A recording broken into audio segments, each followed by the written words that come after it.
आरक्षण न मिळाल्यास 1 ऑक्टोबरला राज्यामध्ये चक्काजाम आंदोलन करणार असल्याचा इशारा आंदोलक दीपक बोऱ्हाडे यांनी दिलेला आहे। धनगर समाजाला एसटी प्रवर्गातनं आरक्षण मिळावं या मागणीसाठी जालन्यामध्ये दीपक बोऱ्हाडे यांचं उपोषण सुरू होतं।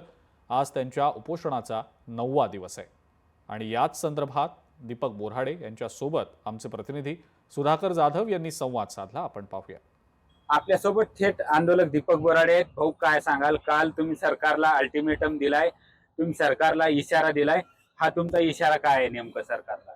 संविधानिक अधिकाराची अंमलबजावणी मागतोय म्हणून सरकार जरा गेंड्याच्या कातडीचं झालं, इतक्या लवकर ऐकणार नाही। म्हणून 8 दिवस शांततेच्या मार्गानं, संविधानिक मार्गानं जी आंदोलनं करता येतील ते करू। मात्र इतकं होऊनही जर सरकारला आमची शांततेची, संयमाची भाषा कळत नसेल तर मग 1 तारखेनंतर ठरवू काय करायचं ते। तर कालचा जालन्याच्या इतिहासातला हा सर्वात मोठा मोर्चा होता, म्हणजे धनगर जमातीच्या इतिहासातलाही सर्वात मोठा मोर्चा होता।